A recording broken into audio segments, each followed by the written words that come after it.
और आज के लाइव चर्चा का जो विषय है चेतना की यात्रा, जर्नी ऑफ कॉन्शियसनेस, चेतना की अपूर्व यात्रा।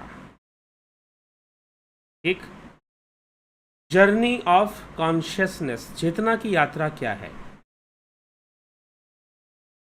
चेतना कैसे यात्रा करती है, इस विषय को आज हम समझने का प्रयास करेंगे। और यह विषय जुड़ा हुआ है इंटीग्रल वेदांता से। इंटीग्रल वेदांता क्या है? इंटीग्रल का अर्थ है समग्र, समष्टि, समग्र वेदांत। समग्र वेदांत मतलब संपूर्ण वेदांत। तो इंटीग्रल वेदांता यह दर्शन है। यह दर्शन किसका है? यह फिलॉसफी किसकी है? श्री अरविंदो की। महर्षि अरविंदो भी बोलते हैं और श्री अरविंदो की है। तो श्री अरविंदो का जन्म हुआ था 15 अगस्त 1872। अगर आज के हिसाब से हम देखें तो 100 साल से लगभग 150 साल पहले, आज से 150 वर्ष पहले 15 अगस्त के दिन ही उनका जन्म हुआ था। तो अब एक बात समझना जरूरी है कि ठीक है भाई, 15 अगस्त को तो बहुत सारे लोगों का जन्म हुआ होगा, इसमें क्या है। अगर आपने सलमान रुश्दी की किताब पढ़ी हो मिडनाइट चिल्ड्रंस के बारे में, तो 15 अगस्त में जन्मे हुए कुछ बच्चों के बारे में उसमें बताया हुआ है। उनकी किताब है जिसके लिए उनका बहुत पूरी दुनिया में विरोध हुआ। हाँ, उन्हें पुरस्कार भी दिए गए कुछ, लेकिन पूरी दुनिया में उनका विरोध हुआ। उन्होंने ऐसे बच्चों पर कुछ कहानियां लिखी जिनका जन्म 15 अगस्त को हुआ था, सन 1947, 1947 15 अगस्त में हुआ था। तो कुछ किताबें लिखने के लिए विरोध सहना पड़ा उन्हें। अभी पीछे भी कुछ घटनाएं थी, अमेरिका के में उन पर हमला हुआ, जानलेवा हमला। चलिए, वो एक अलग विषय है, लेकिन 15 अगस्त का जुड़ाव अरविंदो के साथ क्या है? श्री अरविंदो, उनका क्या संबंध 15 अगस्त से है? एक तो उनका जन्म ही 15 अगस्त को हुआ। हम आज़ादी मनाते हैं, हम इस देश की इंडिपेंडेंस की बात करते हैं। स्वतंत्रता को लेकर कई विचारकों ने अपने विचार दिए थे। कई विचारकों ने अपने विचार दिए थे, उसमें सुभाष चंद्र बोस भी थे। लेकिन सुभाष चंद्र बोस की एक विचारधारा थी, क्या उसके अनुसार यह देश स्वतंत्र है? तो हम पाएंगे कि अभी सुभाष चंद्र बोस के बातों के अनुसार सब कुछ तो वैसा नहीं है। कुछ सावरकर ने भी दिया था, वह भी राष्ट्र को कैसा होना चाहिए इस विषय में थोड़ा विचार करते थे। और एक विचारधारा महर्षि अरविंद ने भी दिया था, श्री अरविंदो ने भी दिया था। तो श्री अरविंदो का जीवन कैसा था, पहले वो थोड़ा हमें समझना चाहिए। श्री अरविंदो का जो जन्म है वह बंगाल में हुआ, पश्चिम बंगाल, जिसे हम आज वेस्ट बंगाल कहते हैं। ठीक, तो पश्चिम बंगाल में कलकत्ता में, जिसको आज हम कोलकाता बोलते हैं, वहां पर उनका जन्म हुआ। उनके जो पिता थे वो बहुत अधिक पाश्चात्य संस्कृति अर्थात वेस्टर्न कल्चर से बहुत ज़्यादा प्रभावित थे।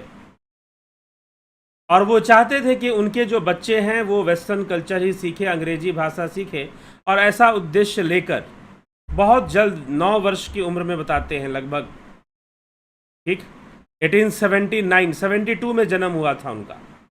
तो 7 साल की उम्र में जब वो 7 वर्ष के हो गए तब क्या हुआ, 1879 में उनके पिता ने उनको इंग्लैंड भेज दिया, कैम्ब्रिज यूनिवर्सिटी में पढ़ने के लिए। और वो 7 साल की उम्र से वो वहाँ पर पढ़ने लगे। समय बीतता गया, पढ़ाई लिखाई उनकी आगे बढ़ती गई, और उद्देश्य था कि उनको ICS बनना है, इंडियन सिविल सर्विस। उस समय जो इंडियन सिविल सर्विस की जो परीक्षा होती थी वो लंदन में होती थी, और ये इंडियन सिविल सर्विस का जो एग्ज़ाम था ये अंग्रेज़ों ने ही निकाला था। उसका सिलेबस, उसका पैटर्न सब ब्रिटिश गवर्नमेंट ही तय करती थी कि उसमें परीक्षाएं कैसी होंगी, क्या पढ़ाई करना होगा। और वो सिलेबस ऐसा था, भले ही दिखाने के लिए उन्होंने यह कानून बना दिया था कि हाँ, कोई इंडियन भी इसमें पार्टिसिपेट कर सकता है, ठीक है, अपना एक वो दिखाने के लिए कि हाँ भाई, हम कोई पक्षपात नहीं कर रहे हैं, इंडियन सिविल सर्विस नाम है और कोई इंडियन ही पार्टिसिपेट नहीं करेगा। तो अपने थोड़ा सा अपने आप को क्लियर दिखाने के लिए, साफ सुथरा दिखाने के लिए उन्होंने ये नियम तो दिया था कि हाँ ठीक है, कोई भारतीय व्यक्ति भी ICS की परीक्षा दे सकता है, लेकिन जो उसका सिलेबस था वो पूरी तरह से उनके अपने संस्कृति, उनकी भाषा और उनके इतिहास पर आधारित था, भारतीय इतिहास पर आधारित नहीं था वो। तो बहुत कम भारतीय ऐसे बन पाते थे जो ICS क्लियर कर पाते थे, और परीक्षा देने के लिए भी इंग्लैंड जाना पड़ता था। उस समय हवाई जहाज़ें भी नहीं उड़ती थी, तो पानी के जहाज़ से जाना पड़ता था। तो श्री अरविंदो के पिता ने अपने बच्चों को, उनके एक और भाई थे, बड़े भाई, उनको भी इंग्लैंड शिफ्ट कर दिया कि आप वहाँ पर रहिए, इंग्लैंड में रहिए आप, और वहाँ पढ़ाई कीजिए और ICS की तैयारी कीजिए। और तब से वो पढ़ाई करने लग गए, और पढ़ाई करते करते फिर जब बड़े हो गए, आगे बढ़ गया समय, 1879 से टाइम आगे चला गया, 1879 से 1893 तक, 1879 से 1893 तक, मतलब कितने साल हो गए, 14 साल, 14 वर्षों तक, मतलब कि 7 से, अगर 7 वर्ष की उम्र से हम जोड़ लें उनकी उम्र को, तो आगे 14 वर्षों तक, 21 साल की उम्र तक वो इंग्लैंड में ही रहे, वहीं पर पढ़ाई लिखाई उन्होंने की। लेकिन वहाँ रहते रहते उनके पिता ने कहा था अपने एक मित्र को, अपने एक ब्रिटिश ऑफिसर था एक, उसको कहा था, वो उनका फ्रेंड था, कि मेरे बच्चों को ऐसा बना दो कि ये भूल जाएं कि भारत क्या है। लेकिन वहाँ इंग्लैंड में रहते हुए अरविंदो ने आज़ादी की लड़ाई छेड़ दी, आज़ादी की लड़ाई का हिस्सा बन गए। सबसे पहले वो एक क्रांतिकारी के रूप में उभरे, बाद में वो एक संत के, एक योगी के रूप में उभरते हैं। तो और उन्होंने यहाँ से फाइनेंशियल सपोर्ट करना शुरू किया। बहुत सारे बंगाली जो क्रांतिकारी थे, खुदीराम बोस थे उसमें बहुत महत्वपूर्ण। अभी खुदीराम बोस को फांसी की भी हुई, 14 अगस्त को बताते हैं खुदीराम बोस को फांसी भी हुई थी। और भी दूसरे कई क्रांतिकारी थे, उनको वो आर्थिक सहायता पहुंचाना और बंदूकें पहुंचाना, जो एडवांस बंदूकें थी उस टाइम की, ये सब पहुंचाने का काम भी वो करते थे क्रांतिकारियों को। और ये धीरे धीरे वहाँ की यूनिवर्सिटी को पता चल गई कि ये व्यक्ति हमारी विचारधारा से नहीं मिलता है, तो उनको परेशान करना शुरू कर दिया गया। ICS उन्होंने क्लियर कर लिया, लेकिन ICS कहते हैं ज्वाइन नहीं किया, और सारी डिग्री विग्री जो भी थी उनकी छोड़ छाड़ कर कैम्ब्रिज यूनिवर्सिटी के ऊपर लात मारकर उन्होंने निश्चय किया, अब मैं अपने देश जाऊंगा।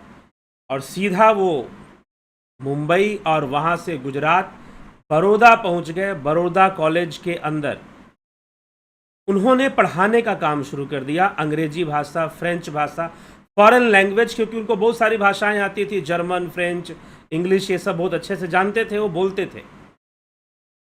तो कोई डिग्री उनके पास है नहीं है इसकी कोई ज़रूरत ही नहीं थी, क्योंकि वो इतनी अच्छी इंग्लिश बोलते थे कि उस समय में इंग्लिश अच्छी बोलना सबके बस की बात नहीं थी। जो भारत में रह रहे हैं उनकी बस की बात नहीं थी, जो इंग्लैंड होकर आ गया वो तो सीख ही जाएगा। और वो तो वहाँ पर 14 वर्ष बिता के आए थे, 14 ईयर्स, 14 वर्ष अरविंद जो है वहाँ पर बिता कर आए। और अरविंद वहाँ से जब भारत आ गए तो भारत आकर इन्होंने बड़ौदा कॉलेज में वहाँ पढ़ाना शुरू कर दिया। और उस समय से 93 से 1893 के समय से वो पढ़ाना वहाँ पर शुरू किया। 1901 में कहते हैं कि अरविंद ने विवाह किया। मृणालिनी देवी उनकी पत्नी, मृणालिनी देवी उनकी अर्धांगिनी का नाम था। उन्होंने विवाह किया और विवाह करने के बाद भी वो अपने क्रांतिकारी एक्टिविटीज़ को उन्होंने कभी भी रोका नहीं। तो बड़ौदा के अंदर वो 1893 से 1910 तक रहे। लेकिन जब बंगाल विभाजन हुआ, जब अंग्रेजों ने बंगाल को बांट दिया, कहते हैं लगभग यह जो है कई जीवन में उनके वो आए, कलकत्ता भी वो आ गए। 1906 में कलकत्ता के कॉलेज में, नेशनल कॉलेज में वो प्रिंसिपल भी रहे, तो कोलकाता भी उनका आना हुआ। और 1901 में जब बंगाल में आकर उन्होंने विवाह भी उन्होंने बंगाल में ही किया था, क्योंकि बंगाली फैमिली से थे, लेकिन रहते बड़ौदा में थे। बड़ौदा कॉलेज के अंदर वो पढ़ाया करते थे। तो वहाँ से विवाह किया और विवाह करने के बाद वो बंगाल की क्रांति में भी जुड़ गए। और जब बंगाल विभाजन हुआ तो उससे बहुत दुखी हुए और दुखी होकर अंग्रेज़ों का सारी नौकरी वोकरी छोड़ दी उन्होंने। नौकरी छोड़कर आज़ादी की लड़ाई में घुस गए। इंडियन नेशनल कांग्रेस भी उन्होंने ज्वाइन किया और क्रांतिकारियों की फिर से सहायता शुरू कर दी। बंगाल विभाजन का बहुत विरोध किया उन्होंने, बहुत विरोध किया। उनका जो विरोध करने का तरीका था वो बड़ा खतरनाक होता था। खतरनाक कहने का मतलब ये है कि अंग्रेजों ने कहा था कि आज तक हम जितने भी लोग मिले हैं, जितने भी स्वतंत्रता सेनानी हैं, उन्होंने कहा था कि Aurobindo is the most dangerous person for our government. Most dangerous क्यों कहा था? क्योंकि वो सब जानते थे कि अंग्रेजों की प्रणाली क्या है। ब्रिटेन में 14 साल रहकर आ गए थे, वो सारे सीक्रेट्स उनके जानते थे। हाउ दे वर्क, वो काम कैसे करते हैं, वो सब जानते थे। और बंगाल विभाजन के बाद अलीपुर बॉम्ब ब्लास्ट में उनको संदिग्ध पाया गया और उनको गिरफ्तार कर लिया गया। उनको गिरफ्तार जब कर लिया गया, जेल चले गए। वो कुछ वर्षों के लिए जेल में रहे और जेल में रहने के बाद उनको वहाँ से अध्यात्म की ग्रंथों को पढ़ना, साधना करना, जेल के अंदर किताबों को लिखना, पढ़ना, ये सब काम, पोएट्री करना, ये सब काम उन्होंने शुरू कर दिया। और उनको कहते हैं कि जेल के अंदर ही साधना करते करते दिव्य अनुभूतियाँ हुई। कुछ दिव्य अनुभूतियों में यह बताया जाता है कि स्वयं स्वामी विवेकानंद आकर उनसे मिलते हैं सूक्ष्म जगत में। ट्रांसेंडेंटल एक्सपीरियंसेस, स्वयं स्वामी विवेकानंद उनसे आकर मिलते हैं। कुछ किताबें कहती हैं उनको सेल्फ रियलाइजेशन हुआ और वहां से उन्होंने निश्चित किया कि अब मैं अपनी साधना की शक्ति का प्रयोग करूंगा, योग बल का प्रयोग करूंगा और इस भारत को योग से जोड़ूंगा। और उन्होंने भविष्य देखना शुरू कर दिया। भविष्यवाणियां भी, कई भविष्यवाणियां अरविंद ने की है भारत के विषय में। तो उनके बहुत बड़े बड़े सिद्धांत थे। उनके 3 पागलपन आते हैं, उनके 5 जो है लक्ष्य आते हैं, जिनमें से कुछ लक्ष्य पूरे हो चुके तो, और कुछ लक्ष्य नहीं पूरा हो चुका है, ऐसा भी है। एक लक्ष्य था उनका अखंड भारत का, जिसको वो पूरा नहीं मानते थे कि नहीं, अखंड भारत नहीं बना, क्योंकि विभाजन हो गया। पाकिस्तान का विभाजन हुआ, बांग्लादेश का विभाजन हुआ, जिससे कि वो बहुत दुखी थे। लेकिन वो पॉलिटिक्स पूरी तरह से छोड़ चुके थे, इसलिए कोई हस्तक्षेप वो राजनीति में करते नहीं थे। और वो पौंडीचेरी चले गए 1910 में। 1910 में पौंडीचेरी चले गए और पौंडीचेरी में ही वो रह गए। लगभग 40 वर्ष उन्होंने पौंडीचेरी में 1910 से लेकर 1950 तक 40 वर्षों का जीवन उन्होंने पौंडीचेरी में ही बिताया, वहीं साधना की। और आज भी अरविंद आश्रम वहाँ पर है। 1950 में उनका देहांत हुआ, उनका देहावसान हुआ, देह त्याग उन्होंने किया आज़ादी मिलने के 3 वर्ष बाद 5 दिसंबर 1950। तो अरविंद का जीवन एक क्रांतिकारी जीवन है। वह एक क्रांतिकारी योगी हैं, वह एक क्रांतिकारी देशभक्त हैं। और ठीक आज़ादी भी मिली तो उसी दिन मिली जिस दिन उनका जन्म हुआ था, 15 अगस्त को। लेकिन फिर भी आज़ादी जिस तरह से मिली, अरविंद उससे पूरी तरह से संतुष्ट नहीं थे, प्रसन्न नहीं थे। लेकिन फिर भी अरविंदों ने जो भविष्यवाणियां की वो सही साबित होने लगी। एक समय आएगा, उन्होंने भविष्यवाणी की, इंटीग्रल योगा का सिद्धांत दिया, इंटीग्रल वेदांता का सिद्धांत दिया, और उन्होंने भविष्यवाणी की कि एक दिन समय आएगा कि पूरे विश्व को योग की आवश्यकता पड़ेगी, पूरे विश्व को योग की आवश्यकता पड़ेगी। और उस समय भारत विश्व गुरु के रूप में प्रतिष्ठित होगा। और यह सब अपने आप ही होगा, क्योंकि भारत, ये पहले भी भारत ने राजनीति और अध्यात्म का ज्ञान दिया है, तो सारी चीज़ें राजनीति और अध्यात्म के ज्ञान से होगा। फिर उन्होंने एक और समाज का वर्णन किया। एक समय ऐसा आएगा कि जब लोग इवॉल्व कर जाएंगे। इवॉल्व मतलब विकसित हो जाएंगे। किस रूप में विकसित हो जाएंगे? स्पिरिचुअली विकसित हो जाएंगे। वो एक ऐसे समाज की परिकल्पना करते थे जहां पर सारे विकसित लोग हैं। तो किस रूप में विकसित लोग हैं? उनका मानना था कि विज्ञान, जो साइंस है, वह मानव विकास नहीं कर रही है। वो बाहरी विकास बहुत कर रही है, लेकिन ह्यूमन डेवलपमेंट नहीं कर रही है। मानवीय विकास तभी माना जाएगा जब मानवीय चेतना का विकास होगा। नहीं तो मनुष्य की समस्याएं, कितना भी साइंस डेवलप हो जाए, मनुष्य की जो समस्याएं हैं वहीं की वहीं रहेंगी। मनुष्य की समस्याएं वैसे की वैसे ही बनी रहेंगी, किसी समस्या का समाधान नहीं होना। तो उन्होंने देखा कि साइंस डेवलप कर रहा है, लेकिन फिर भी मनुष्य जाति को 2 वर्ल्ड वार देखने पड़े। और सच पूछो तो ये वर्ल्ड वार क्यों हुआ? क्योंकि साइंस डेवलप कर रहा था। साइंस और टेक्नोलॉजी ने ऐसे ऐसे अस्त्र शस्त्र बना दिए कि लोगों को मारना आसान हो गया। दूर से ही मार दो, गोली मार दो, बम फेंक दो। एटम बम तक बन गया। दूसरे विश्व युद्ध में अमेरिका ने एटम बम का प्रयोग किया, लाखों की संख्या में लोग मारे गए। तो बहुत सारे विचारक भी इसकी निंदा करते थे कि science is not taking care of humanity. कहीं ना कहीं विज्ञान भी पूंजीपतियों का एक हथियार मात्र रह गया है। तो विज्ञान की वृद्धि तो हो रही है, लेकिन मानव की वृद्धि नहीं हो रही है, मानव का विकास नहीं हो रहा है। तो श्री अरविंदो का मानना था कि मनुष्य का विकास कैसे होगा?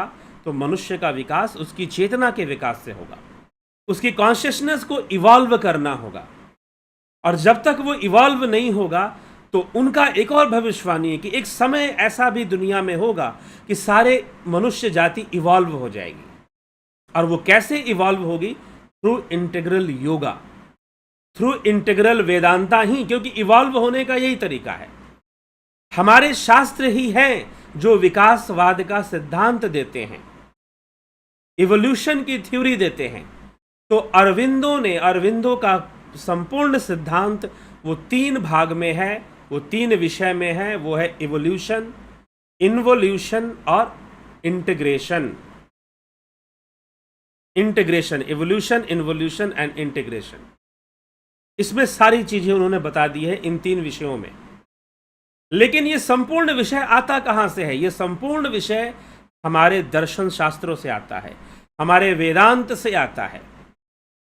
अरविंद ने बुद्ध के ऊपर भी बोला, लेकिन फिर भी उन्होंने अपने इस विचारधारा को इंटीग्रल वेदांता क्यों कहा? तो बुद्ध के बारे में उन्होंने यही कहा कि जो सांख्य और योग समझा रहे हैं, बुद्ध भी वही समझा रहे हैं।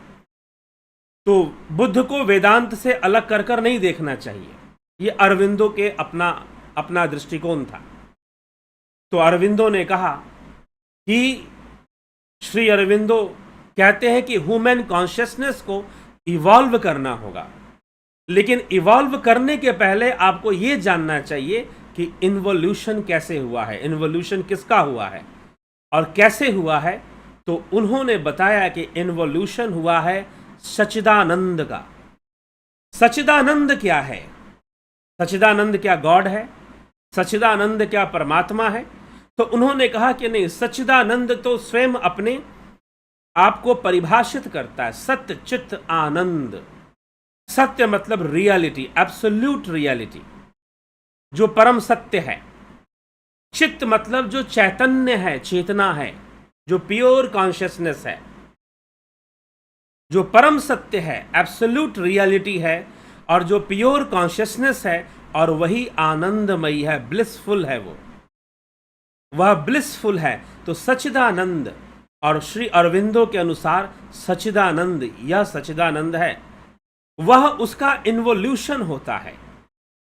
और उसका इन्वोल्यूशन किस किस में होता है? तो सबसे पहले उसका इन्वोल्यूशन अपने आप को वह चेतना के रूप में प्रसारित करता है, वह चेतना से आनंद में उतरता है, वो डिसेंडिंग हो रहा है, डिसेंडिंग फॉर्म वो बता रहे हैं। इन्वोल्यूशन जो है ऊपर से नीचे की ओर चलता है। तो वह क्या करता है कि वह आनंद, और आनंद से वो उतर जाता है किसमें? आनंद से वह उतर जाएगा मन में। और वह मन कौन सा है? वह मन है अति मन, जो सुपर माइंड है, मन में उतरेगा। और फिर मन से साधारण मन की अवस्था में इंद्रियों में उतरेगा। इंद्रियों को भी इंद्रिय मन के रूप में अरविंदो ने देखा है।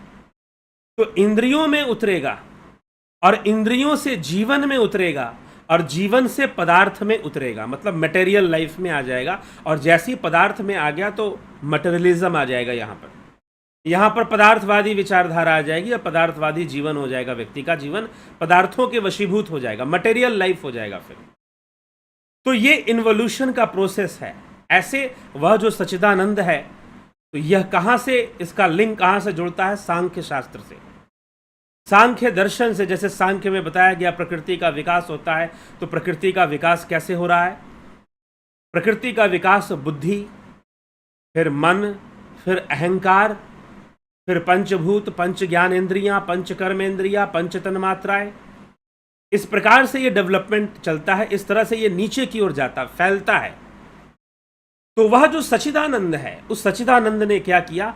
अपने आप को मटेरियल फॉर्म दिया, उसने अपने आप को मटेरियल फॉर्म दिया। तो वो दुनिया को बनाने वाला खुद से ही वो विस्तार करता है, और अपने आप को दो रूप में अभिव्यक्त करता है। अब इससे पूछा गया कि वो ऐसे क्यों हो गया, वह मटेरियल, वो पदार्थ में क्यों आ गया? बोला कि वो पदार्थ में आ नहीं गया है। This is the dipolar nature of reality. वह जो एब्सोल्यूट रियलिटी है, जो सच्चिदानंद है, यह उसका डाइपोलर नेचर है। जैसे पानी का नेचर है, वो बर्फ के रूप में भी रहता है, लिक्विड के रूप में भी रहता है, और वाष्प के रूप में भी रहता है। तो उसका यह नेचर है कि उसकी प्रकृति है कि वो डाइपोलर है। वो एक तरफ सगुणता भी बनाए रखता है, और एक तरफ वो निर्गुण भी रहता है। इसको उन्होंने डाइपोलर नेचर ऑफ रियलिटी बोला, कि द्विस्वभावी है, इसीलिए इसमें भेद नहीं समझना चाहिए। तो इस प्रकार से उन्होंने कहकर कि वो इधर भी है, वो उधर भी है, वो अपने शुद्ध रूप में, चेतना के रूप में है, और फिर वो पदार्थ के रूप में भी है। तो अब आपको इवॉल्व करना है। अब हमें अगर एक अच्छे समाज का निर्माण करना है, मनुष्य पापी कब होता है? जब चेतना पूरी तरह से पदार्थ में समाई होती है, मतलब मटेरियलिज्म में समाई होती है, तो पतन होता है। लेकिन अगर मनुष्य अपनी चेतना का विकास कर ले, इवॉल्व कर जाए, विकसित हो जाए, अपनी चेतना को विकसित कर ले, यद्यपि वह उस चीज से जुड़ा हुआ है लेकिन अनभिज्ञ है, उसके पास इसका कोई ज्ञान नहीं है, लेकिन अगर वो अपने आप को इवॉल्व कर ले, अपने आप को विकसित कर लेता है, तो निश्चय ही वह अपने जीवन के प्रश्नों का उत्तर उसे मिलना शुरू हो जाएगा। बहुत सारी समस्याओं का समाधान हो जाएगा और फिर एक ऐसे विश्व का निर्माण होगा जिसे हम वसुधैव कुटुंबकम कह सकते हैं। और श्री अरविंदो ने वसुधैव कुटुंबकम को साकार रूप में देखा और जब उन्होंने उसे साकार किया तो वो सब उनके अवचेतन में घटित हो रहा था और उन्होंने कहा कि यह सब हो चुका है, बस दिखना बाकी है। एक समय आएगा जब पूरे विश्व को योग की आवश्यकता पड़ेगी। एक समय आएगा जब पूरा विश्व, आज हम देखते हैं कि कैसे विश्व को योग की आवश्यकता पड़ रही है, तो एक समय आएगा जब पूरा विश्व, एक ऐसा विश्व भी निर्मित होगा जिसमें सारे इवॉल्व कर जाएंगे। तो संभवतः ठीक है, श्री अरविंदो युगों की बहुत चर्चा नहीं करते, लेकिन संभवतः वह युग सतयुग ही होगा जब सभी लोगों की चेतना विकसित हो जाती है और लोग तपस्या साधना में ज्यादा ध्यान लगा देते हैं। उनके जीवन का उद्देश्य तपस्या और साधना बन जाती है। क्यों बन जाती है? क्योंकि वो पूरी तरह से समझ जाते हैं कि हमारा जो वास्तविक परमानंद है वो उसी में है। अगर वो गृहस्थ जीवन में भी रहते हैं तो योग तपस्या में अपने ध्यान को लगाए रखते हैं, मतलब कि कॉन्शियसली डेवलप्ड लोगों का समाज का निर्माण होगा और तभी वसुधैव कुटुंबकम संभव है। क्योंकि वसुधैव कुटुंबकम का अर्थ क्या है? वसुधैव कुटुंबकम का अर्थ है कुटुंब, संपूर्ण विश्व एक परिवार की तरह। अब आप कहो कि परिवार की तरह, परिवार में तो 4 5 6 7 लोग होते हैं, 6 7 लोग हो गए, 10 11 कंबाइंड फैमिली है, ज्वाइंट फैमिली है तो 10 11 12 लोग हो गए, ठीक है। तो परिवार में तो कम संख्या में लोग होते, क्या जनसंख्या घट जाएगी? जी नहीं, उनके कहने का अर्थ ये नहीं है। परिवार कहने का मतलब परिवार संख्या से नहीं बनता है। परिवार का निर्माण संख्या से नहीं होता कि संख्या कितनी है, 5 लोग परिवार में है कि 4 लोग परिवार में है, इससे परिवार नहीं बनता। परिवार का मतलब होता है कि परिवार में प्रत्येक व्यक्ति एक दूसरे का ख्याल रखता है, परिवार में प्रत्येक व्यक्ति एक दूसरे की केयर करता है, ठीक है। तो परिवार होता है, चाहे परिवार में 3 ही लोग हों, चाहे 2 ही लोग हों, चाहे 10 लोग हों, 20 लोग हों परिवार में, अगर वो एक परिवार में है तो वो एक दूसरे का ख्याल रखेंगे, भाई खाना खाया कि नहीं खाया, वस्त्र मिला कि नहीं मिला।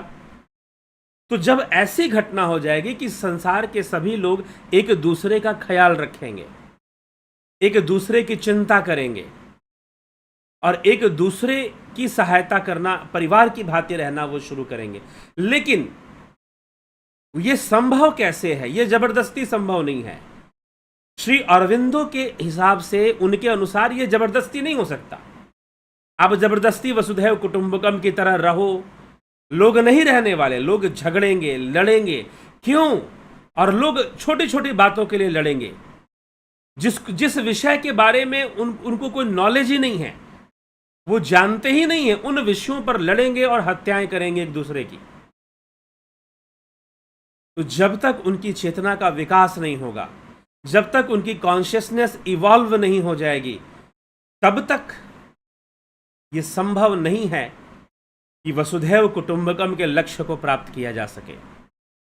जो हमारे उपनिषद कहते हैं, जो हमारे वेद कहते हैं, ये तभी संभव है जो वेदों के संज्ञान सुक्त में संग छद्वम सम्मदद्वम संवो मनानसी जानताम देवा भागम यथा पूर्वे संजनाना उपासते।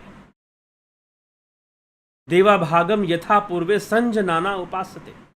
देवता जैसे अपना भाग ग्रहण करते हैं एक साथ, समानो मंत्र समिति समानी समानम मनः सह चित्तमेषाम समानम मंत्रम भी मंत्रैव समानेन वो हविषा जुहोमि। सबकी मंत्रणा समान हो, सबका चित्त समान हो, सबकी समिति समान हो। समानी व आकुति समाना हृदयानि व, सबके हृदय समान हो। सबकी आकुति मतलब दृष्टि, दृष्टिकोण, सबका दृष्टिकोण समान हो, ठीक। तब जाकर वसुधैव कुटुंबकम संभव है, तब जाकर मनुष्य देवता बनेगा और देवताओं के समान वो रहेगा, और तब देवता भी इसके सामने झुकेंगे। संपूर्ण प्रकृति इन मनुष्यों की सेवा करेगी। फिर लेकिन ऐसा तभी संभव है जब उनकी जो कॉन्शियसनेस है वो इवॉल्व होना चाहिए, चेतना का विकास होना चाहिए, और वही नहीं हो रहा तो कितना भी आप साइंटिफिक डेवलपमेंट कर लो, कितना भी टेक्नोलॉजिकल डेवलपमेंट कर लो, जो समस्याएं हैं, मानवीय समस्याएं हैं, वो बनी रहेंगी। क्या लोग फ्रॉड करना बंद कर देंगे? पहले इंटरनेट नहीं था, पहले एटीएम कार्ड नहीं था, तो लोग फ्रॉड करते थे, एक दूसरे को मूर्ख बनाकर पैसे लूट लेते थे। आजकल तो फोन करते हैं कि आपका ये कार्ड है, ये वाला ओटीपी बता दो, बस आपकी लॉटरी लग जाएगी, आपका ये हो जाएगा, वो हो जाएगा, खाते में इतने पैसे आ जाएंगे, ओटीपी बता दो, ओटीपी बताया, आपके खाते से पैसे निकल गए। ठीक है, तो ये भी समझने की जरूरत है। टेक्नोलॉजी बढ़ जाने से आदमी की मानसिकता तो नहीं बदली, मानसिकता तो वहीं पर है। इसीलिए अब जो है टेक्निकल क्राइम होते हैं। आजकल कैसे क्राइम होते हैं? Technical crime. तो विज्ञान का विकास मानव का विकास नहीं कर रहा, समस्या यहां पर है। मानवीय चेतना का विकास नहीं कर रहा, और शायद विज्ञान यह भी मानता है कि शायद इसका विकास हो ही नहीं सकता है। लेकिन योग ऐसा नहीं मानता, भारतीय दर्शन ऐसा नहीं मानता कि आत्मा का विकास, मनुष्य का विकास नहीं हो सकता है। तो विकास करने के लिए उनको इवॉल्व करना पड़ेगा। तो अरविंदो थ्योरी ऑफ इवोल्यूशन देते हैं। थ्योरी ऑफ इवोल्यूशन, अब उसकी चेतना विकसित होगी। तो चेतना कैसे विकसित होगी?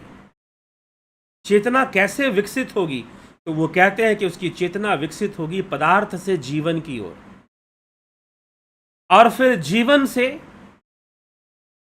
इंद्रियों की ओर, विचारों की ओर, ऐन्द्रिक मन जो है उसकी ओर, और ऐन्द्रिक मन से मन की ओर, जो शुद्ध मन है उसकी ओर, और उस मन से अति मन की ओर, सुपर माइंड वो बनेगा। वो अति मन, अति मन क्या होता है? सुपर माइंड किसे कहते हैं? Super mentalism. श्री अरविंदो ने सुपर मेंटलिज्म उस अवस्था को कहते हैं जिस अवस्था में योगी, यह एक योगी की अवस्था है, जिस अवस्था में योगी इंद्रियों के परे भी बहुत कुछ जान सकता है, बियॉन्ड सेंसेस वो जा सकता है, और बहुत सारी चीजें देख सकता है। अब इसे कुछ लोग सिद्धि भी मान सकते हैं, लेकिन साधना करते करते, अपनी चेतना को विकसित करते करते, प्रतिदिन लगे वह मन, उसका मन जो है अपना विस्तार कर लेता है, उसकी चेतना का विस्तार हो जाता है। चेतना का उसकी जो चेतना का जो सर्कल है, ऑरा का जो सर्कल है, वो बहुत डेवलप हो जाता है, और वो बियॉन्ड सेंसेस, इंद्रियों के परे जाकर, जो इन आंखों से नहीं देखा जा सकता, योगी वह भी देख सकता है। योगी वह भी कर सकता है जो इंद्रियां नहीं कर सकती हैं। तो सुपर माइंड, सुपर मेंटलिज्म, वो सुपर माइंड को अचीव कर जाता है, और जब वो सुपर माइंड को अचीव कर जाता है, तो सुपर मेंटलिज्म को जब हम प्राप्त होते हैं, तो उसके बाद जो अवस्था आती है वो ब्लिस, परमानंद की अवस्था आती है, आनंद की अवस्था आती है, और आनंद के बाद परम चैतन्य, एब्सोल्यूट रियलिटी बन जाता है, शुद्ध चेतना बन जाता है, और तब जाकर वह जो रियल एग्जिस्टेंस है, उसको उन्होंने रियल एग्जिस्टेंस कहा है। और रियल एग्जिस्टेंस क्या है? सच्चिदानंद। सच्चिदानंद हो जाता है वो स्वयं सच्चिदानंद का रूप बन जाता है। तो योगी ऐसी अवस्था को, तब उसकी जर्नी पूरी हो जाती है। लेकिन अच्छे संसार के लिए, संसार अच्छे से रहे, समाज अच्छा बने, उसके लिए जरूरी है कि कम से कम लोग साधारण मन और सुपर माइंड तक जरूर पहुंचे, अपने आप को इवॉल्व करें, मटेरियल से, मैटर से लाइफ में आए, लाइफ से माइंड में आए, माइंड से नॉर्मल माइंड में आए, नॉर्मल माइंड से सुपर माइंड में आ जाए। जब वो नॉर्मल माइंड को समझना शुरू कर देंगे, तो उसी समय से उनका जो मटेरियल चीजों के प्रति जो उनका रुझाव है वो कम हो जाएगा, और जब कम हो जाएगा तो अपने आप समाज बदलने लगेगा। अरविंदो समाज सुधार का कोई दूसरा मार्ग भी नहीं मानते। ठीक है, दूसरों की सहायता करनी चाहिए, गरीबों की सहायता करनी चाहिए, कोई दिक्कत में है उसको आप हेल्प करो, लेकिन इससे समाज बदलने वाला नहीं है। इससे मानवीय समाज में कोई बदलाव नहीं आने वाला। जो पाप कर्म है, जो ईविल है, वो रहेगा रहेगा। लेकिन यदि चेतना विकसित हो गई, लोगों की चेतना विकसित हो जाती है, तो सारे गलत चीजें जो लोग दूसरों को दुख देने का काम करते हैं, वह अपने आप ही नष्ट हो जाएगा, वो अपने आप ही खत्म हो जाएगा, और वो सुपर माइंड को अचीव कर लेंगे। सुपर माइंड से और आगे बढ़कर आनंद, और आनंद से और आगे बढ़कर वह जो है परमानंद और परम चेतना और सच्चिदानंद की प्राप्ति कर लेंगे। वो सच्चिदानंद की प्राप्ति कर लेंगे। तो ये इवोल्यूशन था, ये इवोल्यूशनरी थ्योरी थी अरविंद की, कि आपको अपना ऐसे विकास करना है। पदार्थ से जीवन को समझिए कि जीवन क्या है। आप मात्र पदार्थ को इकट्ठा करने में लगे हुए हैं, आप मात्र पदार्थ भोग को भोगने में लगे हुए हैं। लेकिन आप पहले सोचिए, सबसे पहली बात क्या सोचना है, जीवन क्या, what is life, what is the aim of life, goal of life क्या है।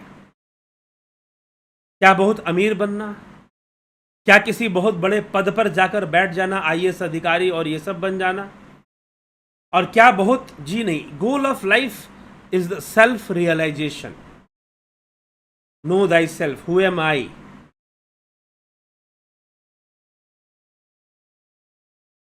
ठीक, महर्षि रमण हुए, रमण महर्षि, नारयार, हु एम आई, उन्होंने तमिल भाषा में बोला नार्या। तो हुए मैं, मतलब कि मैं कौन हूं, यह जानना ही वास्तव में तुम्हारे जीवन का लक्ष्य है।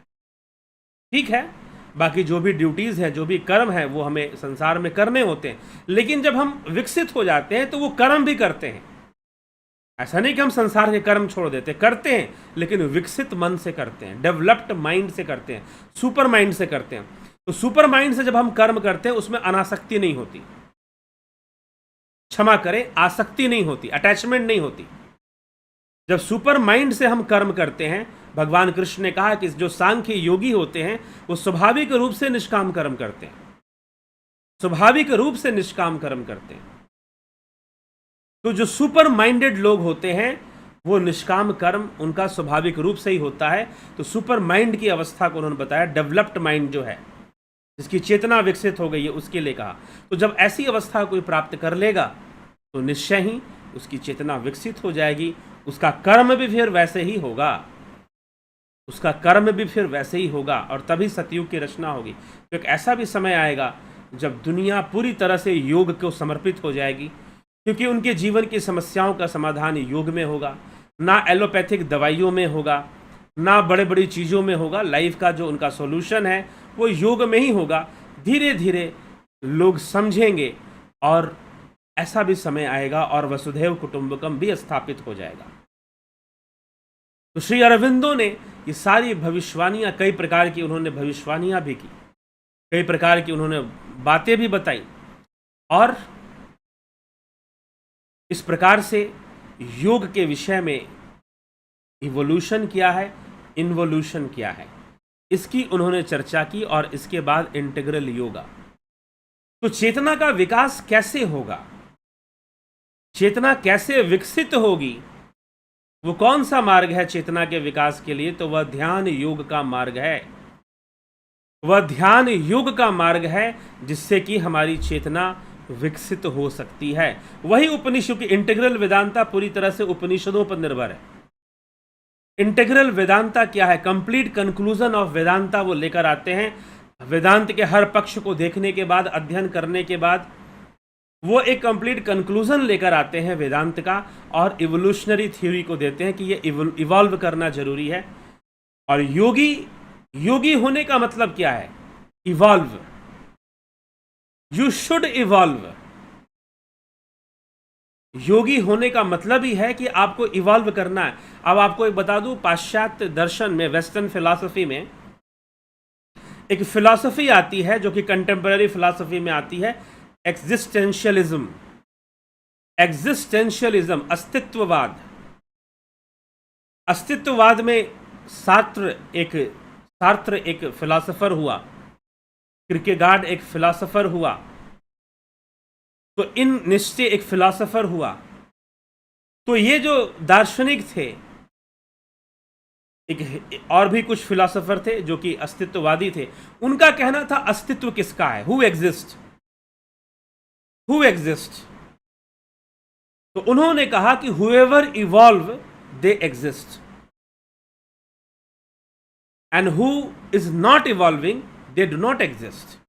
उनका एग्जिस्टेंस का एक फॉर्मूला था, एक डिफिनीशन था कि जो इवॉल्व कर रहा है उसी का अस्तित्व है, और उनके अनुसार सिर्फ मनुष्य का अस्तित्व है, और उनमें भी उन मनुष्यों का अस्तित्व है जो इवॉल्व कर रहे हैं विथ फ्रीडम एंड चॉइस। वो कैसे इवॉल्व कर रहे हैं? विथ फ्रीडम एंड चॉइस, मतलब कि किसी के डंडा मारने से इवॉल्व नहीं कर रहे हैं वो। और योग के अंदर जो इवोल्यूशन होता है वो फ्रीडम और चॉइस से होता है, जबरदस्ती नहीं होता। जो लोग कहते हैं ना कि गुरुजी मोक्ष दे देंगे, जी नहीं दे पाएंगे। कोई गुरुजी उरुजी आपको मोक्ष नहीं दे पाएंगे जब तक आप अपने आप को, अपनी चेतना को विकसित नहीं करोगे। यही हाँ, मार्ग दिखा सकते हैं, कोई आपके लिए पुल बांध सकता है कि चलो भाई इधर से उधर जाना है, रास्ता दे सकता है, मार्ग दिखा सकता है, लेकिन उस पर चलकर खुद ही विकसित होना पड़ता है। आदि गुरु शंकराचार्य भी विवेक चूड़ामणि में इस बात को समझाते हैं। तो इवोल्यूशन, विकास, आपकी चेतना का विकास, इवोल्यूशन का मतलब विकास। जो लोग बायोलॉजी पढ़ते हैं, डॉक्टर वॉक्टर जो होते हैं, वो बढ़िया से जानते हैं कि इवोल्यूशन, चार्ल्स डार्विन का इवोल्यूशन क्या है। लेकिन यहां पर जो इवोल्यूशन, जो हमारे शास्त्र भी इवोल्यूशनरी थ्योरी देते हैं, तो इवोल्यूशन की जो बात करते हैं वो चेतना के विकास की बात कर रहे हैं। चेतना का विकास, ह्यूमन माइंड का विकास, वो होना जरूरी है, इवॉल्व होना जरूरी है। तो जो अस्तित्ववादी दार्शनिक थे, जो एग्जिस्टेंशियलिस्ट फिलोसोफर्स थे, उन्होंने कहा कि whoever evolve they exist, who do not evolve they do not exist. जो इवॉल्व नहीं कर रहा है वो एग्जिस्ट ही नहीं करता, और जो इवॉल्व कर रहा है वो एग्जिस्ट। हालांकि उनका मटेरियल थ्योरी था वो, ना कि वो उन्होंने बहुत ज़्यादा उन्होंने इवॉल्व करने की बात मानी थी संसार में, मटेरियल चीज़ों में, जो अपने आप को आगे बढ़ा रहा है, अपने मटेरियल नॉलेज को बढ़ा रहा है, अपने आप को अमीर भी बना रहा है, अपने आप को अच्छा भी कर रहा है। तो इस तरह की चीज़ों के लिए मुख्य रूप से कहा गया था। लेकिन बात सही है कि जो इवॉल्व कर रहा है उसका अस्तित्व है, और जो इवॉल्व नहीं कर रहा है उसकी कोई एग्जिस्टेंस नहीं है। तो इवोल्यूशन, तो श्री अरविंदो ने कहा कि इवॉल्व करो, अपने आप को विकसित करो। एक अच्छा जीवन जीना चाहते हो, सूक्ष्म बातों को समझना चाहते हो, तो अपनी चेतना का विकास करो। और वो चेतना का विकास करने के लिए उन्होंने मार्ग दिया, इंटीग्रल योगा। और वह क्या है? सनातन योग, जो हमारे शास्त्रों से निकल रहा है, वही योग की सनातन प्रक्रिया। लेकिन फिर भी इसमें कुछ विशेषताएं थी, वह विशेषताएं क्या थी हम वो अगले व्याख्यान में देखेंगे। आज इंटीग्रल वेदांता, कल इंटीग्रल योगा। तो 15 अगस्त श्री अरविंदो का जन्म दिवस है, उनकी बर्थ एनिवर्सरी है 15 अगस्त, और लगभग 2072 से अगर हम जोड़ेंगे तो सन 2022 से चल रहा है, तो लगभग 150 वर्ष पूरे हो रहे हैं उनके जन्म के। वह एक आज़ादी के, इंडिपेंडेंस के, स्वतंत्रता के वीर भी थे। उन्होंने क्रांतिकारियों के साथ भी काम किया, इंडियन नेशनल कांग्रेस भी ज्वाइन किया, लेकिन बाद में वो सब छोड़कर पॉलिटिक्स उन्होंने पूरी तरह से छोड़ दिया, और छोड़कर पूरी तरह से आध्यात्मिक मार्ग को अपना लिया। योगी बन गए, और योग के मार्ग को उन्होंने यह भी कहा कि वास्तविक स्वतंत्रता इस देश में आएगी तो योग से आएगी, इस देश में वास्तविक स्वतंत्रता अगर आएगी तो वो योग कहने का मतलब, अब इंटीग्रल योगा क्या है, ये हम इस पे जब चर्चा करेंगे तो समझ में आएगा। तो आजकल लोग योग कहने का बहुत सारा अर्थ निकाल लेते हैं, ठीक है। तो योग कहने का क्या मतलब है, इंटीग्रल योगा, समग्र योग क्या है, उसके ऊपर हम अगले व्याख्यान में चर्चा करेंगे। तो ये 2 व्याख्यान श्री अरविंदो पर, उनका जन्म दिवस भी है 15 अगस्त, और उन्होंने बहुत संघर्ष किया था इस देश को आज़ाद कराने के लिए, बहुत संघर्ष भी किया था, लड़ाइयाँ भी लड़ी थी, अपने दिमाग, अपने ज्ञान का भी प्रयोग किया था और अपने योग बल का भी प्रयोग किया था, अपने योग बल का भी प्रयोग किया था। और जो लोग जानते हैं, जो अरविंदो को जानते हैं, उन्होंने पहले ही घोषणा कर दी थी कि 15 अगस्त को ही यह देश आजाद होगा। कई वर्ष पहले वो ये बात उन्होंने कह दिया था। और इस तरह से आज स्वतंत्र हुआ देश, उनके जन्म दिवस पर ही स्वतंत्र होता है। और यह भी एक संजोग है प्रकृति का। साथ ही साथ जो है अरविंदो का जो इंटीग्रल योगा है, मानवीय चेतना को स्वतंत्र करने की वास्तविक स्वतंत्रता उनके हिसाब से सुपर मेंटलिज्म है। सुपर मेंटलिज्म को प्राप्त कर लेने से ही जीव स्वतंत्र हो जाता है, इंद्रियों के बंधन से, शरीर के जो कार्मिक बंधन से, उससे उसको मुक्ति मिल जाती है। तो सुपर मेंटलिज्म को उन्होंने बहुत अच्छे से समझाया था। तो हम उसको भी समझेंगे और इंटीग्रल योगा क्या है उसको भी समझेंगे आगे के व्याख्यानों में। तो श्री अरविंदो का इंटीग्रल वेदांत यही था। इसमें वो इवॉल्व करने की बात करते हैं कि अपने आप को विकसित करो, विकसित अवस्था में पहुंचो, तभी जाकर आप अपना कल्याण कर पाएंगे और समग्र विश्व का कल्याण करेंगे। Integral world view of Shri Aurobindo, integral world view of, उनका वर्ल्ड व्यू क्या था? वो यही था कि एक ऐसे समाज का निर्माण हो जो जिसकी चेतना विकसित है, जो इवॉल्व कर चुका है। तो वो मनुष्य को इवॉल्व करने की बात नहीं, वो संपूर्ण समाज के विकास की बात कर रहे थे। और वो कैसे संभव है? इंटीग्रल वेदांता के माध्यम से संभव है, इंटीग्रल योगा के माध्यम से संभव है। और क्या है यह इंटीग्रल योगा? यह हमारे शास्त्रों में महर्षि पतंजलि का दिया हुआ अष्टांग योग उस पर ही आधारित है। हाँ, लेकिन एक समग्रता है, एक इंटीग्रिटी है, एक इंटीग्रेशन है उसमें। वो इंटीग्रेशन को कैसे समझाते हैं वो हम अगले व्याख्यान में उसको हम समझने का प्रयास करेंगे। तो ध्यान योग है ही चेतना को विकसित करने के लिए। तो ध्यान योग और इंटीग्रल योगा, इस पर हम आगे भी चर्चा करेंगे। और ध्यान योग है ही चेतना को विकसित करने के लिए। तो चेतना को विकसित कीजिए, इवॉल्व कीजिए अपने आप को। जब आपकी चेतना विकसित हो जाती है तो चमत्कारी ढंग से काम करती है, बहुत अद्भुत तरीके से काम करती है। और संपूर्ण ध्यान योग, कई बार आश्चर्यचकित हो जाते हैं। जो बात आपके लिए बहुत सामान्य होती है वो दूसरों को लगता है कि भाई ऐसे कैसे हो सकता है, ऐसी बातों को भला ये कैसे कह सकते हैं, ऐसी बातों को भला ये कैसे जान सकते हैं। लेकिन जो योगी होता है उसके लिए सब कुछ सामान्य रूप से ही घट रहा होता है, सामान्य रूप से ही चीजें आगे बढ़ रही होती हैं। ठीक, तो चलिए, तो यह हमें समझने की आवश्यकता है। और समझकर जब हम इस विषय को समझेंगे, इंटीग्रल योगा और वेदांता को, तो यह स्पष्ट होगा। तो यह कोर्स, ध्यान योग का कोर्स, जो हमारी चेतना का विकास करता है, और कई लोग इसको ज्वाइन कर स्वयं को विकसित करने में लगे हुए हैं।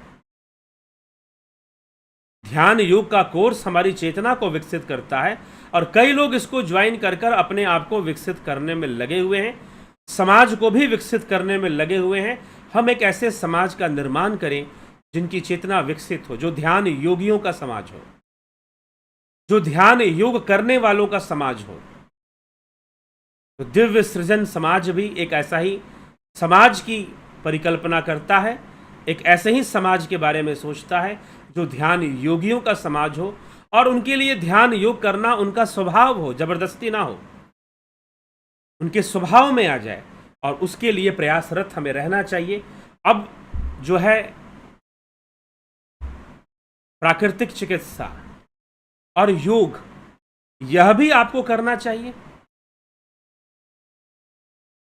शरीर को स्वस्थ रखना, प्राकृतिक रूप से स्वस्थ रखना एक अद्भुत कला है। कुछ छोटे छोटे पॉइंट हैं, क्रियाएं हैं, जिन्हें हम भूल जाते हैं, भुला देते हैं। उनके बहुत चमत्कारी लाभ होते हैं। अगर उन क्रियाओं को सही ढंग से किया जाए तो उनके बहुत चमत्कारी लाभ होते हैं। तो उन्हीं क्रियाओं की जानकारी एक सिस्टम में, सिस्टमैटिकली, साइंटिफिकली ऐसा ही नहीं कि भाई ये कर लो वो कर लो, कोई नुस्खा नहीं दिया जाता प्राकृतिक चिकित्सा में। कुछ लोग सोचते हैं कि भाई घरेलू नुस्खे जो होते हैं वही प्राकृतिक चिकित्सा में होते होंगे। एक भाई साहब ऐसे ही फ़ोन किए, उन्होंने पूछा कि घरेलू, जी नहीं, ये एक थेरेपी है, नेचुरोपैथी एक थेरेपी है, एक साइंटिफिक व्यू के साथ इसमें चला जाता है और उसमें ये सारी चीज़ें आपको बताई जाती हैं। एक सिस्टमैटिक वे में ये कोर्स कराया जाता है, कैसे हमारे अपने सिस्टम को हील करना है, तो ये सारी चीज़ें इसमें चलती हैं। ठीक है, तो जो इसको ज्वाइन करना चाहते हैं इसको भी ज्वाइन कर सकते हैं, तीनों ज्वाइन करना चाहते हैं तीनों भी ज्वाइन कर सकते हैं। ठीक, तो चलिए, तो इसी के साथ हम आगे बढ़ेंगे और विचारों को विराम की ओर ले जाएं। चलिए आपके विचार भी देख लेते हैं। रूपलाल विश्वकर्मा जी, माधुरी कोल्हे जी, पवन कुमार जी, उषा श्रीवास्तव जी, अमन कक्कर जी, श्रीकेश चौहान जी, शिखर शर्मा जी, अवनी प्रधान जी, नवजोत नाथ जी, सविता नायक, रमेश पेशवानी, गणेश पवार, जलाराम रायका, चितरंजन बरुआ, श्वेता राय सिन्हा जी, राम निवास मीना, सतीश कुमार, विनोद कुमार शर्मा, विनोद के सूद, गंभीर शाह जी, शर्मानंद पंडित, राम प्रकाश, विष्णुचंद्र मौर्य जी, कन्हाई कुमार, श्वेता कुमारी, रतन सिंह, अजीत भाई पटेल, राम गोपाल जी, रविंद्र मकवाना जी, अजय कुशवाहा, अर्जन भाई चौहान, आशा रानी, दिनेश भाई डाबी, गौतम दास, मनीष यादव, बिमला सार, रमेश यादव, बहुत अभिनंदन है आप सभी का। राजू पाल जी, बीकू कुचाड़िया जी, स्मिता सावंत, जोगिंदर सिंह, गोविंद प्रसाद नीमा जी, सरीवित अवानिश, लखिंद्र राम, राकेश गुप्ता, पवन कुमार गुप्ता। सर जी, मैं आजकल श्री अरविंदो की रचना सावित्री पढ़ने और समझने की कोशिश कर रहा हूँ, समझ नहीं आ रही है, कृपया कभी इस पर भी प्रकाश दीजिए। कोशिश करेंगे। अरविंदो का सिद्धांत समझ लीजिए तो उनकी कविताएं भी समझ में आने लगेगी, क्योंकि उन्होंने जो कविताएं लिखी हैं बहुत रहस्यमय ढंग से लिखी हैं, एलोगोरिकल वे में लिखी हुई हैं। ठीक है, तो चलिए, बाद में जो भी लोग उनसे मिलते थे उनको एक रहस्यमय व्यक्तित्व के रूप में ही देखते थे। राकेश मराठे जी, हीरालाल यादव, विजय अग्रवाल, स्मिता सावंत, रजनीश कुमार जी, बलवंत सिंह गोहिल, अशोक गोयल, चंद्रेश्वर पांडे, भरत भूषण तिवारी। वेदांत की परंपरा अरविंदो से भी पहले था, इसमें देव परंपरा, ऋषि परंपरा और आचार्य परंपरा है। वेदांत की परंपरा अरविंदो से भी पहले था, इसमें देव परंपरा, ऋषि परंपरा और आचार्य परंपरा है। ये वेदांत की परंपरा नहीं है, ये वेद परंपरा है। जब आप वेदांत कहते हो तो बात अलग हो जाता है भरत भूषण तिवारी जी। जब आप वेदांत शब्द का प्रयोग कर देते हैं तो बातें अलग हो जाती हैं। ठीक, ये वेद परंपरा है कि इसमें देव परंपरा था, ऋषि परंपरा था, आचार्य परंपरा था। ये आप बाहरी पक्ष की बातें कर रहे हैं, वेदों का जो बाहरी पक्ष है, जो मटेरियल पक्ष है। लेकिन अरविंद चेतना के विकास की बात कर रहे हैं, इवोल्यूशन ऑफ कॉन्शियसनेस की बात कर रहे हैं। क्या वो गलत था? बताइए। आपने जो यहां पर लिखा कि अरविंदो से पहले, ये लिखने का मतलब ही क्या है? क्या अरविंदो ने क्या घोषणा किया, मैं वेदांत लेकर आ रहा हूं? क्या अरविंदो ने कहीं यह घोषणा नहीं की। उपनिषदों से उन्होंने लिया है, अपने सूत्रों को योग सूत्र से लिया है। तो अरविंदो से भी पहले था। ये किसको बताया जा रहा है? क्या आपने इस चैनल पर वीडियो सुने हैं? और सुने हैं तो आप कभी ऐसा कमेंट नहीं करेंगे। ठीक है, तो इसमें देव परंपरा है, तो देव परंपरा मीमांसा की परंपरा है, कर्मकांड की परंपरा है। वेदांत ब्रह्म पर फोकस करता है, ब्रह्म पर। तो जब दार्शनिक बातें होती हैं और जो परंपरा की, जो ट्रेडिशन की बातें होती हैं, इन दोनों में बहुत अंतर होता है। ट्रेडिशन और दर्शन। दर्शन परंपराओं का सार तत्व हमारे सामने, उसका जो एसेंस है वो हमारे सामने रखता है कि कोई परंपरा है तो उसका असली मतलब क्या है। उसका असली अर्थ क्या है? अगर कोई परंपरा है तो वो क्यों है? वो परंपरा बस क्या अंधेपन में फॉलो करने के लिए है, या कुछ उसका दार्शनिक अर्थ भी है, उसका कुछ फिलॉसफिक मीनिंग भी है, और उससे कुछ लाभ भी होता है? क्योंकि जहां पर परंपरा वाली बात आ जाती है कि हम आंख बंद करके परंपरा को फॉलो करते हैं विदाउट एनी फिलॉसफिकल व्यू, ठीक है, तो हमारे जो आपने कहा ऋषि परंपरा, शास्त्रार्थ परंपरा थी भाई। हमारे ऋषि लोग शास्त्रार्थ करते थे, और बेतुके शास्त्रार्थ नहीं करते थे, प्रमाणों पर निश्चित शास्त्रार्थ करते थे। प्रमाण, तभी तो इतने शास्त्र विकसित हुए। एक शास्त्र नहीं, हमारे यहां कई शास्त्र हैं। शास्त्र क्यों विकसित हुए? इसीलिए विकसित हुए क्योंकि हमारे ऋषि मुनि शास्त्रार्थ करते थे, डिस्कशन करते थे, डिबेट करते थे। वो अंधविश्वास की तरह किसी चीज को नहीं मानते थे कि चलो ये मानना है तो ये मानना है। जी नहीं, मानना है तो क्यों मानना है, इस बात की चर्चा होती थी, शास्त्रार्थ होता था। तभी तो अलग अलग ये 6 शास्त्र बन गए।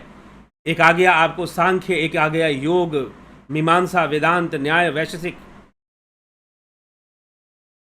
तभी तो आया। ठीक है, तो शास्त्रार्थ परंपरा थी।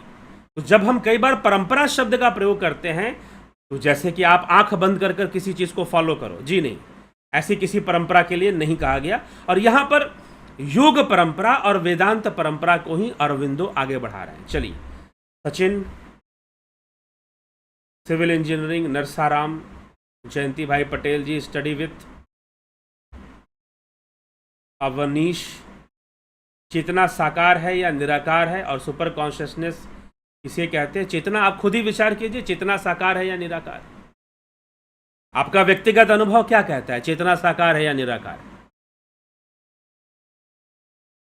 हम खुद से सोचें कि चेतना साकार है या निराकार है। हम किसी चीज को अनुभव करने लायक हैं, हम अपनी चेतना के कारण हैं, लेकिन हम चेतना को अनुभव नहीं कर रहे। हम चेतना को अनुभव नहीं कर रहे। अगर साकार होता तो चेतना को भी छू कर अनुभव कर लेते आप, नहीं तो सूंघ कर अनुभव कर लेते, नहीं तो उसका स्वाद चख लेते जो इंद्रियों से संभव है, नहीं तो चेतना की आवाज सुन लेते। जी नहीं, सब कुछ उसका मैनिफेस्टेशन है, सब कुछ उस चेतना की अभिव्यक्ति है।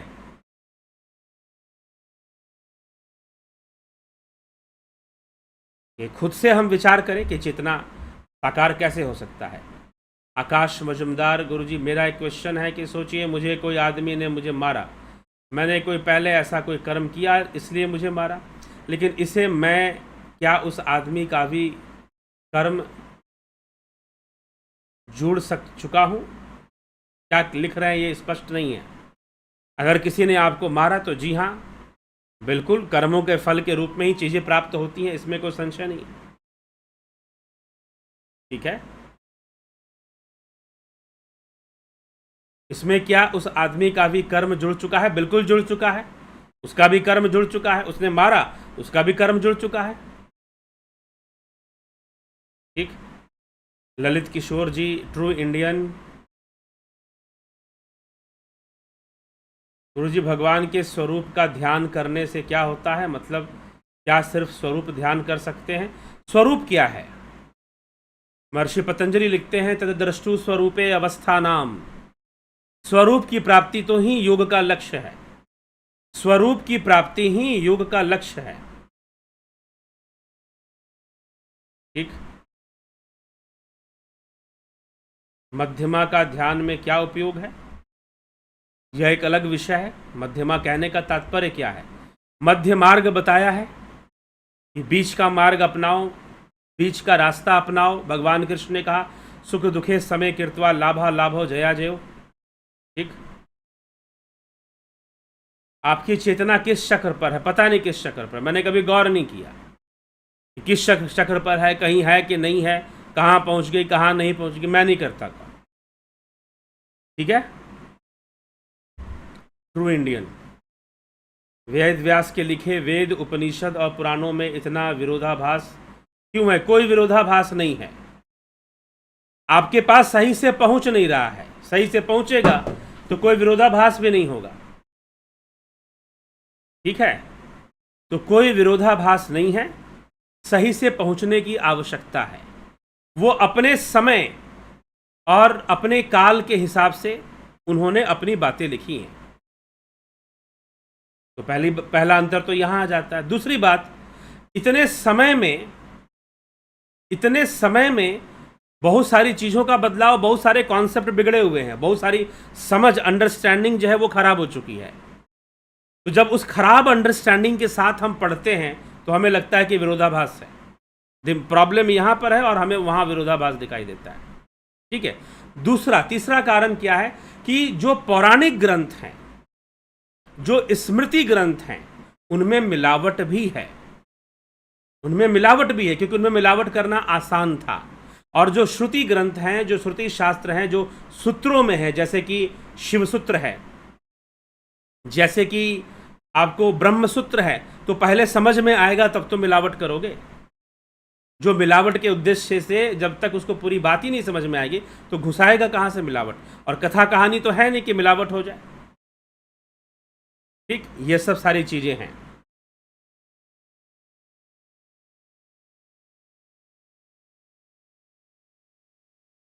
गुरुजी, मेरे पूछने का मतलब है कृष्ण भगवान के स्वरूप का ध्यान करवाते हैं? जी नहीं।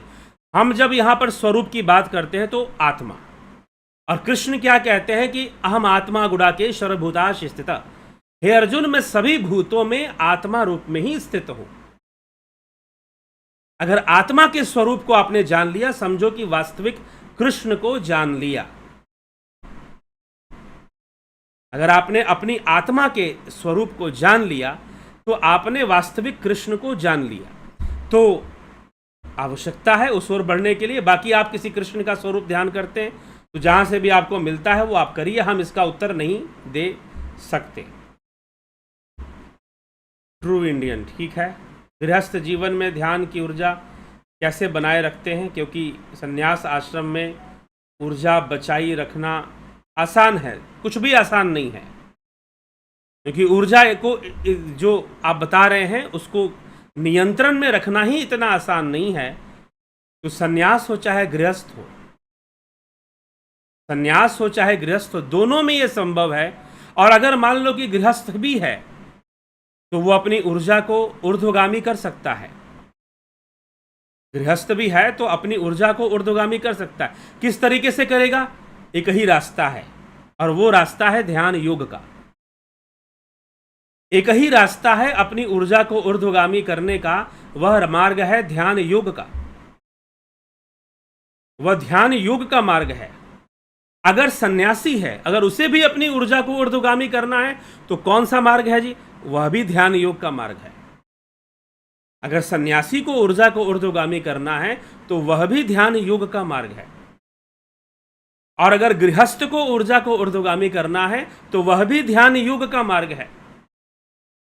बिना ध्यान योग के अन्य किसी भी क्रिया से ऊर्जा अपने आप ऊर्ध्वगामी होने वाली नहीं है। ऊर्जा अपने आप ऊर्ध्वगामी होने वाली नहीं है। बात समझ में आ रही है? तो जो वास्तविक काम है वो शुरू करोगे नहीं, इधर उधर की बातों में लगे रहोगे तो कहां से होगा? ठीक है। जो वास्तविक कार्य है वो अगर नहीं होगा तो आप ध्यान योग करिए, तो आपकी ऊर्जा ऊर्ध्वगामी होगी। और हो सकता है कि कोई सन्यासी हो और उसकी ऊर्जा अधोगामी हो जाए। ठीक है, अधोगामी करने के लिए विवाह करना पड़ेगा, जरूरी नहीं, अपने आप अधोगामी हो जाएगा। बस यही तो समस्या है। कृष्ण को मानते हो और फिर कृष्ण की बातों को ठुकरा देते हो, यहीं पर सारी समस्या आ जाती है। भगवान कृष्ण गीता के 6ठे अध्याय में ना जाने सैकड़ों बार मैं इस चैनल पर बोल चुका हूं, अनाश्रितो कर्म फलम कार्यम कर्म करोति यह सन्यासी च योगी। जो अनाश्रित रूप से कर्म करने वाला है वही सच्चा सन्यासी, वही योगी, ना कि अग्नि कर्मों का त्याग करने वाला। जिसने अग्नि कर्मों का त्याग कर दिया वो योगी या सन्यासी हो गया, ऐसी कोई बात नहीं है। उस अग्नि कर्म में गृहस्थ कर्म भी आता है। वास्तव में गृहस्थ में ही अग्नि कर्म आते हैं। तो मात्र उसने अग्नि कर्मों का त्याग कर दिया तो उससे वो सन्यासी योगी नहीं बन जाएगा। अब गीता क्या समझाना चाहती है और आप क्या समझ के बैठे हुए खुद विचार कर लो। बिल्कुल श्रीमद् भगवद गीता के विरुद्ध बातें समझ के बैठे हुए। गीता सबसे ज्यादा लोग पढ़ते हैं, सबसे ज्यादा सुनते हैं, लेकिन सच पूछिए तो गीता कभी अपनी सीधी आंखों से नहीं पढ़ते। लोग गीता कभी अपनी सीधी आंखों से नहीं पढ़ पाते, नहीं समझते, ठीक है। और जिस दिन समझ गए उस दिन बात अलग हो जाएगी। फिर संस्थानवादी विचारधारा होती है, कोई गुरु जी ने ऐसे समझाया है तो वैसे ही समझना है, परिवेश को समझने का कोशिश ही नहीं करना है। तो इसीलिए ऐसी कोई बात नहीं है कि अगर आप गृहस्थ में है तो आपकी ऊर्जा अधोगामी होगी और सन्यासी कोई है तो जो है ऊर्ध्वगामी होगी। इसकी कोई गारंटी नहीं है, इसकी कोई गारंटी नहीं है, ठीक है। तो इसलिए यह लगभग व्यर्थ की बात है। और गीता श्रीमद् भगवद गीता का विरोधी तत्व है, ये विरोधी बात है जब आप ऐसी बात कहते हैं, ठीक। चलिए, गुरुजी मेरे भाई ने सुसाइड कर लिया था और वो मेरे शरीर में आता है, उसे मुक्ति कैसे मिल सकती है? ये सब आपकी पर्सनल बातें हैं, पर्सनल बातें आप डिस्कस मत कीजिए। पर्सनल बातों पर आपको पूछना है अपनी पूरी पहचान बताकर, हु आर यू, ये बताकर आप व्हाट्सएप मैसेज कीजिए और लगभग 23 तारीख के बाद मुझसे बात कीजिए, ठीक है। True Indian ji, this is your personal topic कि आपके भाई की आत्महत्या हो गई है, वो हो गई है, ये आपको जो भी प्रॉब्लम है, आप 23 तारीख के बाद आफ्टर 23 आप मुझे व्हाट्सअप कीजिए, अपनी पूरी पहचान बताइए, हु आर यू, आप कहाँ से हैं, कहाँ रहते हैं, और अपनी समस्या को रखिए। उससे जो भी संबंधित सहायता है वो मैं करूँगा। इस तरह की समस्या जो आप बता रहे हैं कि वो प्रेत योनि में है, और इस तरह की कई समस्या, यहाँ तक कि ओवरसीज जो बाहर से लोग हैं, जो इंग्लैंड से हैं, यूरोप से हैं, यूएस से हैं, वो ऐसी समस्याओं को कई बार मुझसे शेयर करते हैं और उसका समाधान कुछ चाहते हैं, ठीक है। तो ये चीज़ है, अगर किसी को ऐसी समस्या है जिसको पैरानॉर्मल प्रॉब्लम कहते हैं, if you want need a help, ठीक है, आप संपर्क कर सकते हैं, लेकिन उस संपर्क में आप व्यक्तिगत रूप से संपर्क कीजिए, यहाँ पर लिखने से ये कुछ नहीं होगा। मीनाक्षी त्रिपाठी, श्रीमद् भगवद गीता में संसार को उल्टा वृक्षा क्यों कहा गया है, कृपया बताएं। उल्टा वृक्ष है, वही तो अरविंदो यहाँ पर समझा रहे हैं कि इन्वोल्यूशन और इवोल्यूशन, ठीक है। जो जड़ है वह सच्चिदानंद है, इस संसार रूपी वृक्ष का जो जड़ है वो सच्चिदानंद है। ये प्रश्न अच्छा है आपका मीनाक्षी त्रिपाठी जी। गीता के प्लेलिस्ट में जाइए, श्रीमद् भगवद गीता का प्लेलिस्ट है चैनल के ऊपर। वैसे दोबारा हम इस पर वीडियो करेंगे, श्रीमद् भगवद गीता पर पूरी सीरीज फिर से रिपीट होगी, लेकिन पुराना वाला जो प्लेलिस्ट है वो पड़ा हुआ है, उसमें इस विषय पर व्याख्यान है, पूरी वीडियो ही इसी विषय पर है कि ये उल्टा वृक्ष क्या है। पूरी वीडियो बनी हुई है इसके ऊपर। उल्टा वृक्ष का मतलब ये है कि जो संपूर्ण संसार का जो मूल है, जड़ है, वो सच्चिदानंद है, वो प्योर कॉन्शियसनेस है, वो कृष्ण चेतना है, पूर्ण चेतना है वो, ठीक है। और यह संसार उसके पत्तियां हैं, उसकी शाखाएं हैं, इसमें वो फैला हुआ है, ठीक। चलिए, तो अब इसी के साथ चंद्रेश्वर सकरे जी क्या ग्रह नक्षत्र परेशान करते हैं? जी हाँ, करते हैं। चलो ठीक है, विराम देंगे आज के विचारों को। कल फिर मिलते हैं आपसे लाइव चर्चा में। जिनको भी ध्यान योग का कोर्स ज्वाइन करना है वह व्हाट्सएप मैसेज पर संपर्क कर ज्वाइन कर सकते हैं। बहुत बहुत आभार आप सभी का।